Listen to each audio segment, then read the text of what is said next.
ربنا يستر. يلا يا عمر يا ولدي، اركب طوالي. طمن عليه الاول. هو كيف ما انت شايف اهو، طب منقول ووقع منقوط، عايزين نلحق نوديه المستشفى بجد. سكت عليك النبي يا عمر لا تركب. والنبي يا عمر لو سالوك في المستشفى يبقى قولوا ابوك. وهو طبعا ابوي. اسمع يا اسطى، نطلع من طريق الاسفلت على قرى طوالي، اخوي تعبان ما هو ناقص خط. انا هاجي معاك يا ابوي. مفيش مكان، عم حسان واخد نص العربيه، خليك انت يا بكري. اسمع يا بكري، هتعود على النجح، هتقول لعمك مغورين مع رجاله العيله كلهم، ويحقق في موضوع سرقه الفلوس دي مع ناسنا الاول. هيه ناسنا، اطلع يا اسطى يلا. اوعى بكري. ربنا يطمنكم ويطمنا. يا ريس دياب، يا ريس دياب، في ايه يا شوقي مالك؟ تهيألي في حاجة حصلت عند عيلة حسان. إني قابلت شهيان ومغوري، فكرهم جايين العزا، لقيتهم حوضوا على بيوتهم من غير ما حتى يردوا علي السلام. دلوقتي بان ونعرف كل حاجة. يا ريس دياب، الكبير وصل. لا مؤاخذة يا خواجة، الحقني يا همام، حاسب لا توقع. تعال يا خواجة، يا رجالة شيلوا الشنط. تفضل يا خواجة تفضل. أهلا وسهلا أهلا وسهلا. اهلا عمي وحشتني قوي. مرحبا كبير بندرية. عرفت يا ولد اخوي متنافع؟ عرفت يا عمي. يلا الله يرحمه. يلا يا رجالة تفضلوا يا خواجات تفضلوا. مين دول يا عم؟ دول ضيوف يا عمي، بس ايه دول الضيوف اللي هنشوف على ايدهم الخير كله. السنيور لا مؤاخذة سنيور، على طول بتلخبط في اسمك. كفاية تقول السنيور بس، لأن مفيش سنيور غيري. شكلك مش غريب عليا يا سنيور. يلا يا شوقي يلا خذ الخواجات وقعدهم جوا يلا وضيفهم. يا مرحبا يا مرحبا، تفضل. عمي عايزين نشوف بيت نقعدهم فيه ويكون لوحديهم وبراحتهم. هم يقعدوا هنا كتير؟ كتير، قول طوالي. دول يا عمي اللي هنشوف على ايدهم الخير كله، دول اللي هيرجعونا لايام زمان، ايام الخواجه بيني. الخير هيعم على النجع كله ويحل لنا كل مشاكلنا. مش تقول كده؟ يبقى مفيش أحسن من بيت عمك سعدون، أهو بيت طويل وعريض، أم جميلة قاعدة فيه وحدها. ام جميله هتروح فين؟ أم جميلة نجيبوها تقعد هنا وسطينا، ويا سيدي لو رست علي إن أتجوزها وتيجي تقعد في البيت هي وبنتها. يا سلام عليك يا عمي، وجاي على نفسك قوي. يا سلام، تخالفس من وراي. عيب يا عيب. ماشي يا عمي ماشي. على العموم هي مصلحة وفكرة زينة، بس هتعمل ايه في رجاية أمي؟ ده نارهم هتجيد. كفاية أنت بس اللي تعرف دلوقتي، وقدام شوية هنبقى نقولوا لهم، بس قولي لها أنت. ماشي يا عمي، روح أنت لأم جميلة وخليها تفضي البيت على ما أقعد أنام على الخواجات جوا. أوامرك يا كبير بندرية. بقول لك إيه يا عمي، إيه اللي حصل في بيت حسان؟ شايفهم كلهم راكبين الميكروباص ورايحين على البندر، شفتهم وأنا جاي، في إيه؟ مالهم؟ أكيد حصلت لهم حاجة عفشة. بقول لك إيه، خلينا دلوقتي في أم جميلة، سيب عيلة حسان بعدين. يلا عن إذنك. يا أهلا يا خواجة. طمنا يا دكتور الله يخليك. والدك يا باشمهندس؟ ايوه والدي، احنا تحت امرك في اي حاجه يا دكتور، بس اخوي يقوم بالسلامه. واضح انه تعرض لصدمه عنيفه سببت له الحاله دي. احنا ادينا له مذيبات للجلطه لغايه الحاله ما تستقر، بعد كده هنعمل له اشعه مقطعيه على المخ، بس الموضوع طبعا هياخد وقت. يعني في امل انه يخف يا دكتور؟ باذن الله كل حاجه هتبان بعد الاشعه المقطعيه، بعد اذنك. اتفضل يا دكتور. لا، انتوا تجيبوا مناع يتصرف مع ابوه. اصبر شويه يا نسمه، عقلي متخلبط دلوقتي. ايه اللي حصل يا عم ناجي؟ ايه الصدمه اللي توصل عم حسان للحاله دي؟ بيتنا اتسرق يا ولدي، شقى 6 سنين في الارض الجديده كله راح في لحظه. اتسرق مننا يا ولد اكتر من 2 مليون جنيه. يا ابوي، كان بيتمنى يبني بيت كبير على الارض، كان بيحوش كل قرش علشانها. لا، انا قاعده تحت رجلين ابوي، انا اللي هخدمه. ممكن نخليك مرافقه معايا ونجيب لك سرير جنبه. يلا بينا يا عم ناجي ندفع حساب المستشفى ونشوفوا لكندا نبيتوا فيها للصبح. يلا يا شاهين.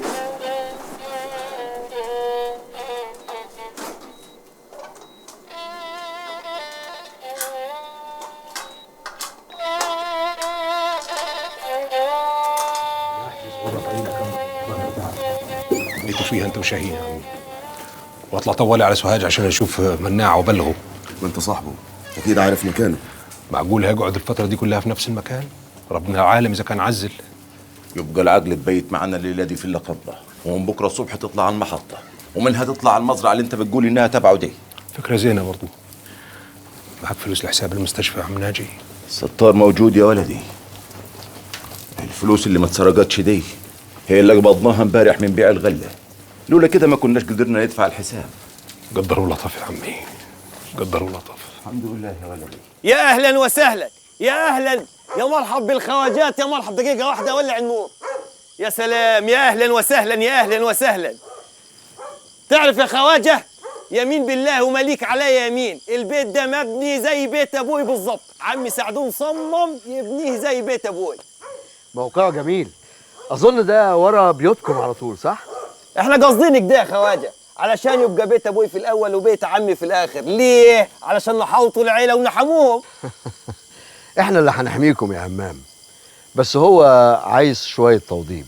شوف يا خواجة، البيت ده هيكون بيتكم وهيكون مطرحكم، اعملوا فيه ما بدلكم.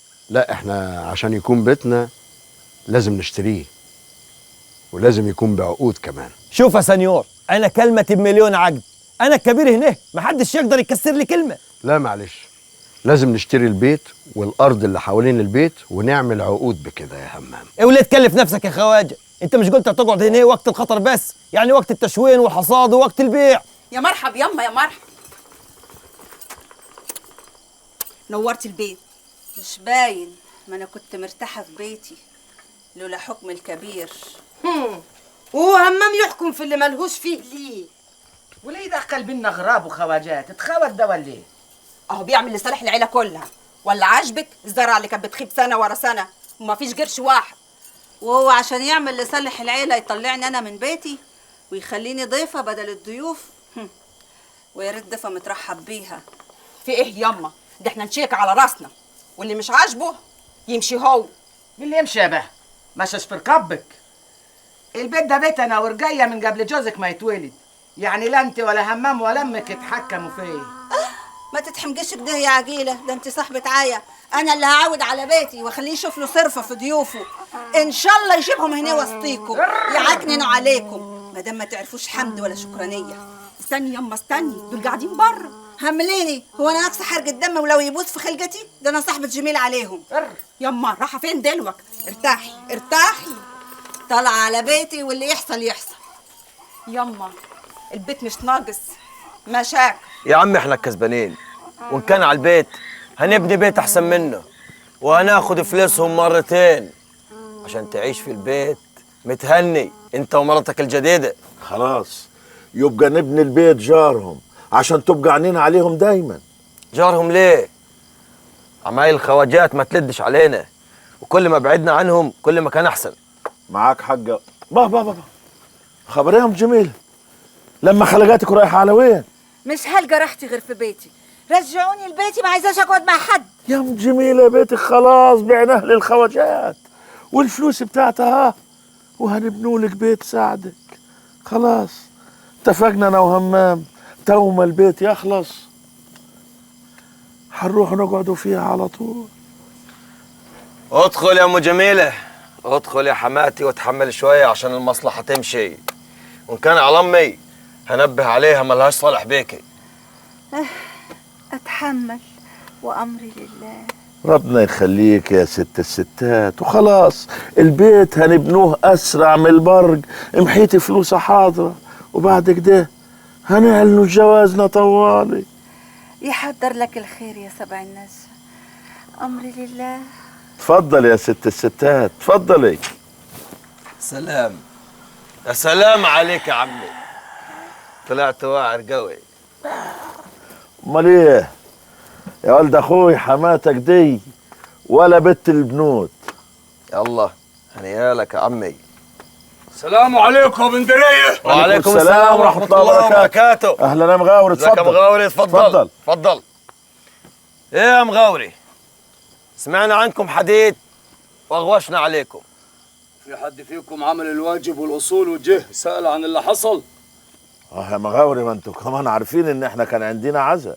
انا لسه معاود من سفريه طويله، وقابلت مناع وشايع معايا هديه لابوه وامه. ايه ده؟ كل دي فلوس جبتوها من وين؟ انت مالك؟ مالكش صالح بالفلوس دي. ليه صالح ونص يا همام؟ عشان انا عارف الفلوس دي فلوس مين؟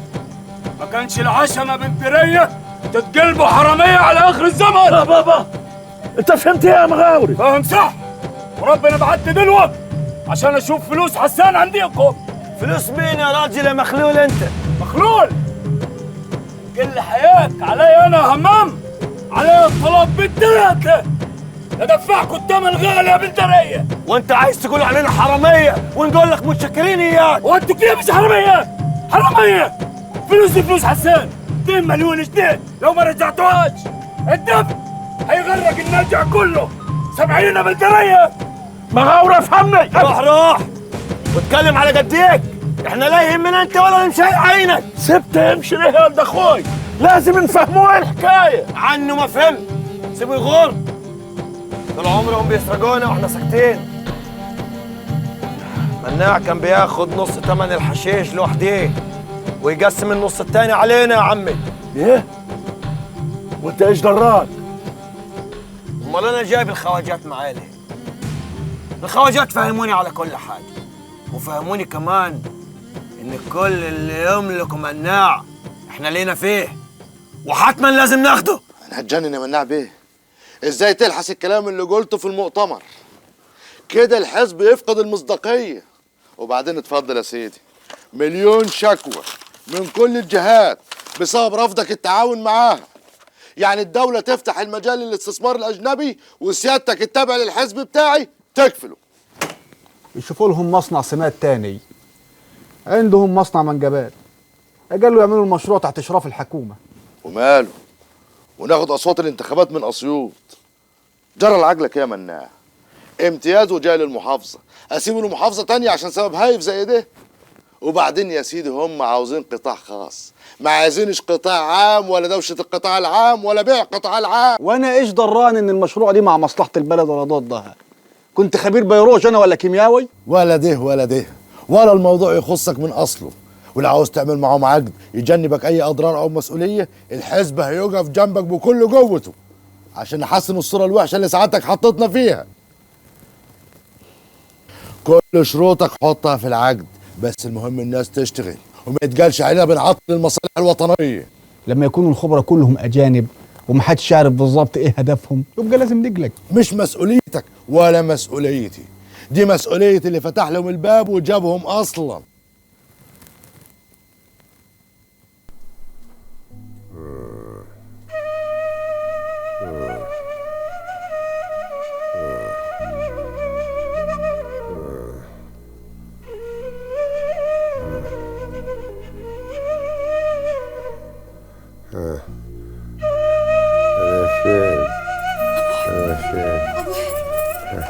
سلامتك يا ابوي، سلامتك، ما تخافش.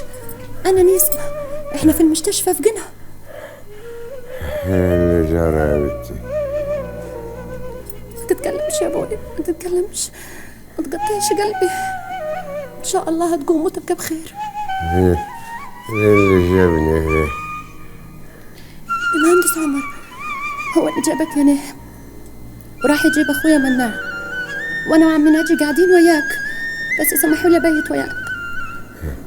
مناع ولدي، انا عايز مناع. عمر ان شاء الله هيجيبه، هو الوحيد اللي هيعرف يتصرف في النصيبة دي. الفلوس راحت، شقل عمري كله راح. صحتك بالدنيا والارض باقية. مين اللي سرقنا؟ هنعرف نجيبه يا ابوي، وهنجيب فلوسنا وحقنا، بس المهم تقوم بالسلامة. صباح الخير. صباح النور. هو الحاج فاق؟ الحمد لله، اتكلم معايا. عال كده يبقى في امل كبير باذن الله انه نطمن ويبقى زي الفل. يا رب. يا ريت بقى ما نتعبوش وخليه يتكلم كتير. معلش يا حاج سامحني، كل ده عشان خاطر مصلحتك. هقول ايه يا ولدي؟ حسبنا الله ونعم الوكيل. ايوه كده، ارمي حمورك على الله وان شاء الله كله هيبقى زي الفل. ممكن بقى تفضلي عقبال ما نشوف على الحاج.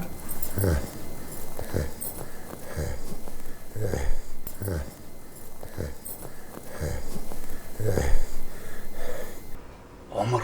ايوه. دخل بسرعه يا سامي. ماشي. سامي. اياك تخلي حد يخش علينا، فاهم؟ يا ساتر استر يا رب. يا ترى ايه اللي جابك يا عمر غير الشديد القوي؟ السلام عليكم يا مناع. عليكم السلام يا عمر. وحشتني يا راجل. كمان. خير يا صاحبي. رميت الهم على كتافي وفتني يا مناع. وقعت قلبي يا عمر.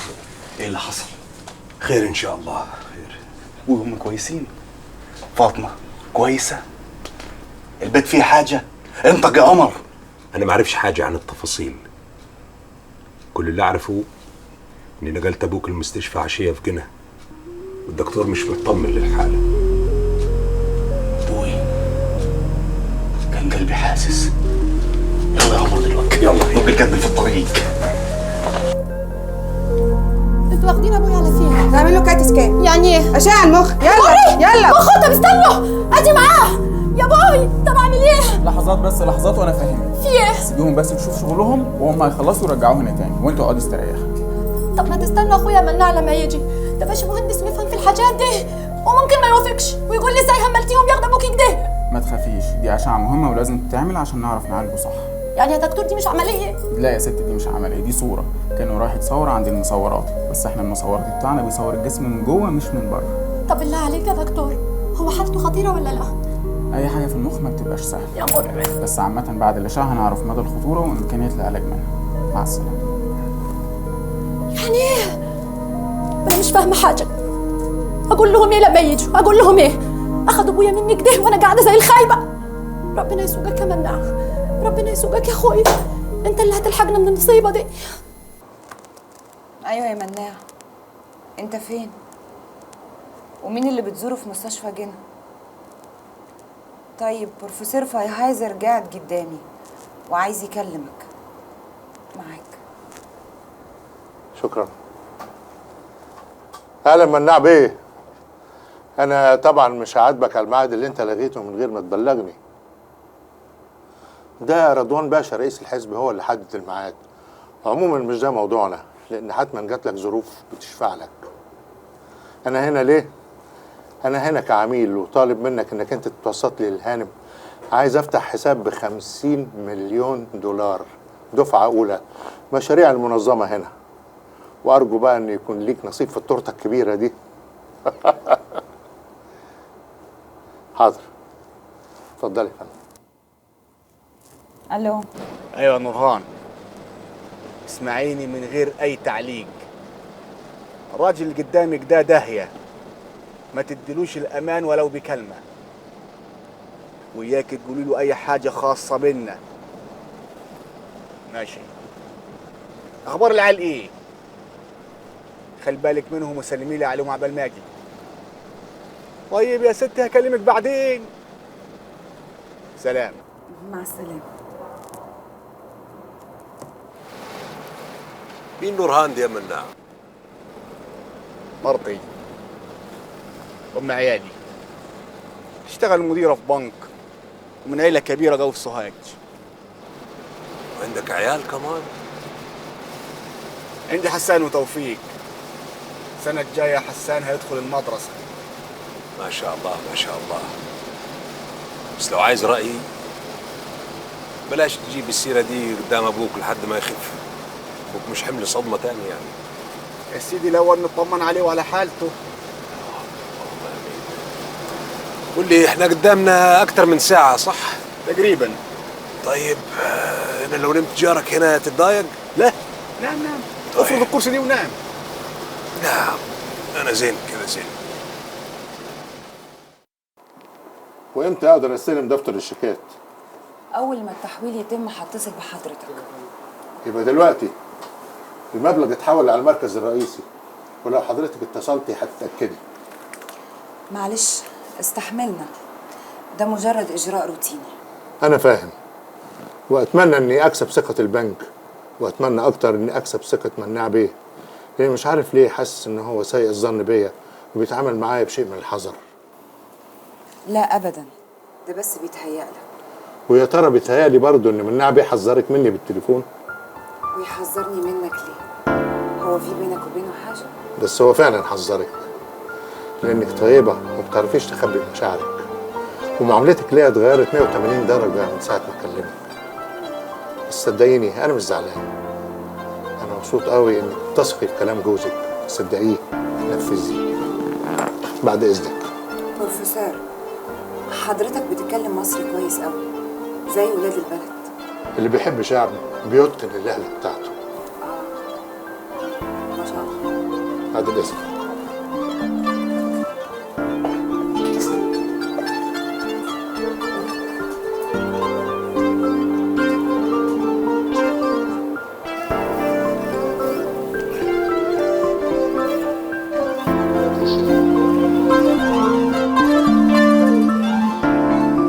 رودي، عايز معلومه مهمه من محافظه تاني عن مريض في المستشفى.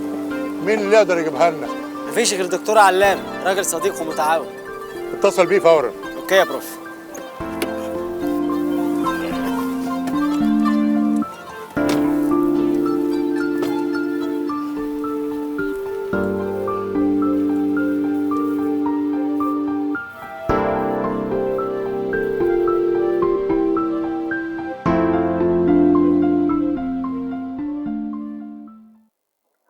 خلاص اوكي، مع السلامه. شوف لي يا ابني كده، في حد دخل المستشفى اسمه حسان مناع بنداري حتى؟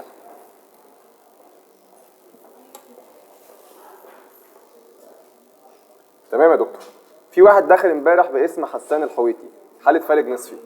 ممكن تشوف لي مين اللي بيشرف على حالته عشان عايز منه تقرير ضروري؟ مدام مخه واعصابي يبقى دكتور علاء. اكيد اكيد ان شاء الله. شكرا. العفو.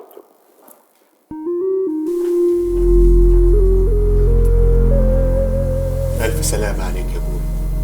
يا ريتني كنت مت قبل ما أشوفك كده. بص عليك يا مناع يا ولدي، هشوفك كل سنة مرة. غصب عني يا أبو مناع، النهاردة مش هينهم لك أبدا. ما عشتكش. على طول في بالي من غيرك ولا حاجة. كفاية يا ولدي، ما تحملش على أبوك في الكلام أكتر من كده. الدكتور محرج علينا نكلمه. هو فين الدكتور يا عمي؟ عايز أطمن على أبوي. هاخدك دلوقتي ونروح له. مناع، سرقولي يا ولدي 2 مليون. طغور الفلوس يا أبوي. عندي فلوس كتير، أبقى أديلك اللي أنت عايزه. يعني إيه؟ يسيب اللي سرقنا يتهنى بسرقته؟ لا والله ما يحصل ولا يكون. صحة أبويا هم يا عمي. يلا نشوف الدكتور، عايزين نطمن على الراجل.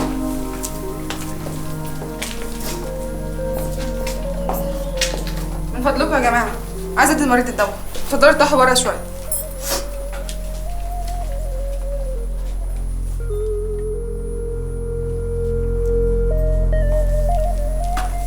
وعملوا له الاشعه ولا لسه؟ خدوه بسرير وقالوا يعملوا بالحاجات دي ورجعوه بعد ساعتين. من ساعتها حبت عيني العسل، مش دريان بالدنيا، ما فاقش لحد ما انتوا جيتوا. اكيد ادوا حقنه مهدئه. قول لي، انت هترضى على مناع اخوي كيف؟ يسأل ما يتوش. وبعدين مناع اخوك بقي حاجه كبيره قوي، كل الناس تعرفه، ربنا كرمه من وسع. يعني ايه؟ فهمني. يعني بقي عنده مصانع ومزارع وعنده شركه كبيره قوي. ربنا يزيدك ويحميك يا ولد ابوي. والله ما دام حالتك الماديه كويسه يبقى انصحك تسفروا بره، لندن، باريس، ميونخ. العمليات دي بتنجح هناك اكتر. نسافر ان شاء الله امريكا، ما يهمش. عموما دي التقارير بتاعت الحاله، وهديك اسم دكتور في القاهره هيقدر يساعدك، يتصل لك بالدكاتره في الخارج ويحدد لك مواعيد. بس يا ريت تاخد له معاك الباسبور بتاع الحاج عشان يجيب التاشيره ويخلص الاجراءات. باسبور ايه يا دكتور؟ مش اما يطلع بطاقه الاول. مفيش مشكله، طلع له بطاقه وباسبور. وما عندوش شهاده ميلاد كمان. مش مهم، انا هتصرف يا دكتور بعد اذنك. ربنا معاك يا ولدي. والله ما انا عارف هتعمل ايه ولا ايه. هتطلع على ابوك ورق ولا هتنزل مصر تدور له على دكاتره؟ هعمل اي حاجه عشان ابوي يا عمي. انا عندي اصحاب كتير ليهم مناصب. امال يعني ايه مصالح مشتركه؟ همك تقيل يا ولدي، همك تقيل.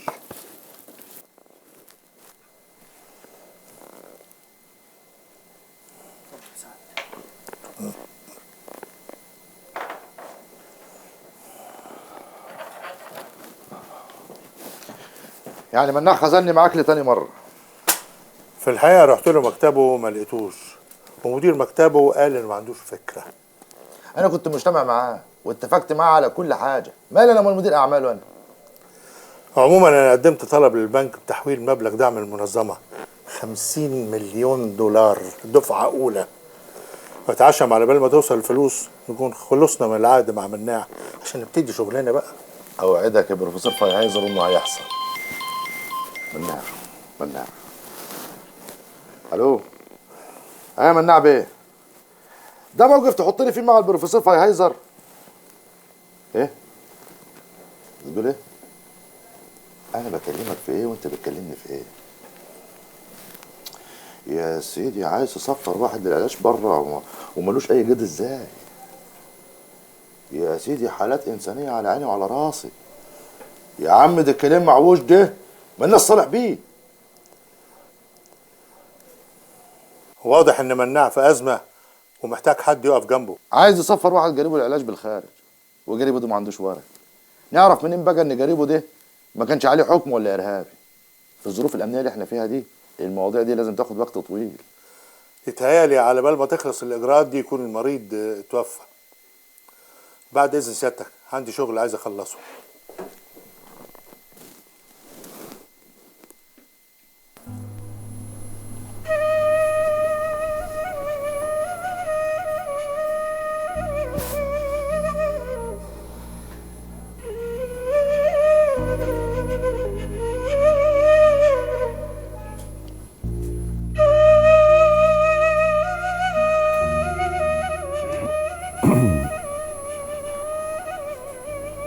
حسان،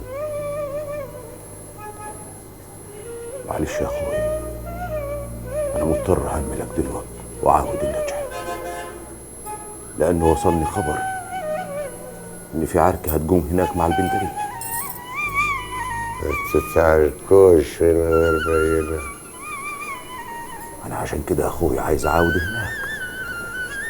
ما عارفش اذا كان مغاوري لقى بينه صح ضد البندريه ولا بيتهمهم بالكيد. تنسى الشراجي الفلوس معلمينها. ما تتعبش نفسك يا ابوي، اكيد عمي هيعمل اللي في الصالح. تشغلش بالك اخوي بالنجع واللي بيجرى في النجح، خليك انت بس في همك التقيل ده. وعلى اي حال اطمن، مناع ولدك بيعمل لك ورق عشان يسفرك للخارج تتعالج هناك في بلاد الخواجات. انا كده ولا كده مطمن دلوقتي عشان وجود مناع وياه، وماليش عازه هنا. روح يا عمي، روح انت واطمن وطمنهم في النجح. كل يوم ان ابويا هيطيب، ما عايزينش حد يشمت فينا. حاضر يا بنتي، شوف وشك بالخير يا اخوي، شد حيلك.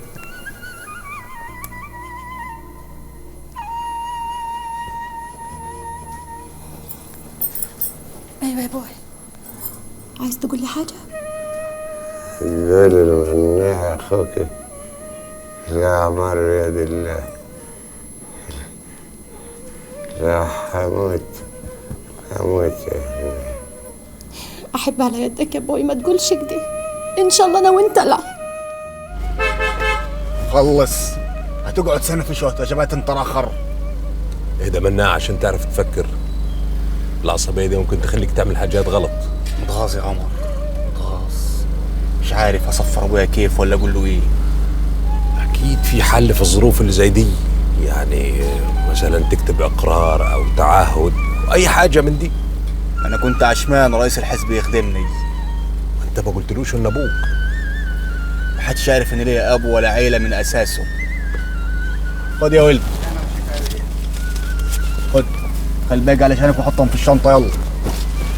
طب وهتعمل ايه دلوقتي؟ هعمل محاوله رسميه اخيره قبل ما اخد اي قرار. فعلا الحالة دي محتاجة عملية سريعة جدا في المخ قبل الجلطة ما تتحرك. المستشفى هنا فيها امكانيات لعملية زي دي؟ فيها طبعا، بس بالتاكيد مش زي بره. ومين اشهر دكتور بيعمل عمليات زي دي في العالم كله؟ بلا شك دكتور ديفيد كامولي. تستعد ان هو هيجي هو التيم بتاعه هنا اهو. الحاج غلاوته من غلاوه مناع بيه عندي. انت عرفت منين يا بروفيسور فرهايزر؟ اهلا مناع بيه. انا كنت بالصدفه عند رئيس الحزب وسمعتك كنت بتكلمه في التليفون وفهمت المشكله ايه. المشكله حلها سهل. الحاج ما يقدرش يسافر بره يتعالج، احنا نجيب له اللي يعالجوه لغايه هنا. يعني زي ما تقول كده اهو العنايه الالهيه بعتتني لحضرتك. فجأة كده وانا قاعدة مع ابوي لقيت حومة دكاترة على بهوات على خواجات وطلعوني برا وتلموا على ابويا يا حبة عيني كأنه حتة لحمة. اكيد مكالمة مناع للمسؤولين جابت نتيجة. مناع بقي واصل. وانت ايه اللي جايبه معاك ده؟ وكل الوكل هنا ممنوع. ممنوع ده ايه؟ ده مناع بقي بيه. هم طلعوا هم. تعال نطمن عليه.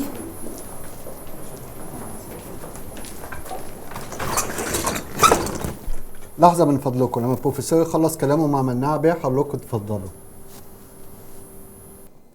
انا اللي مجنني وما قدرش يخش مخي. انت بتعمل معانا كده ليه؟ لانك واحد من ابناء المنظمه، انت وابوك الرئيس حسان. منظمه ايه؟ مش فاهم حاجه.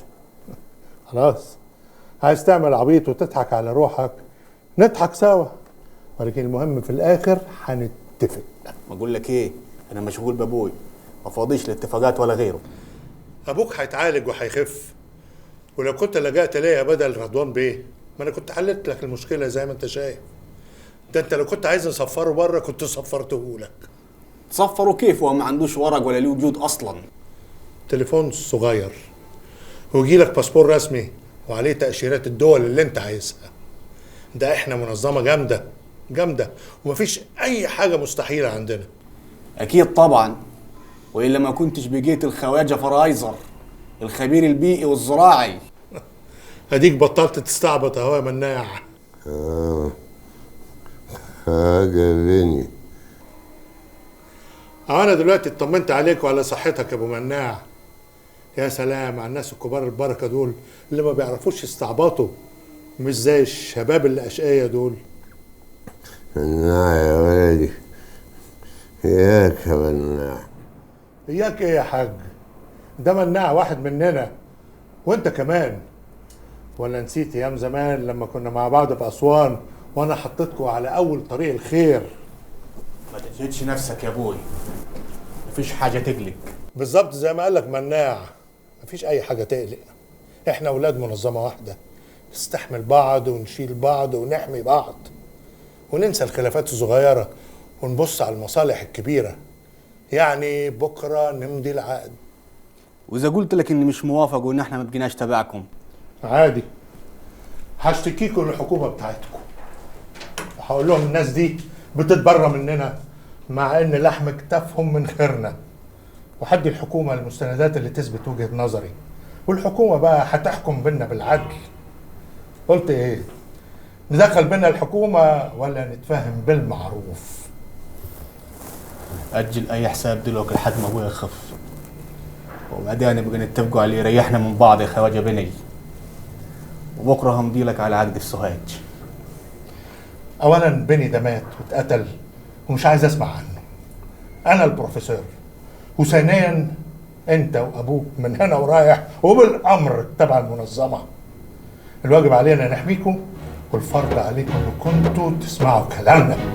اظن كلامي واضح.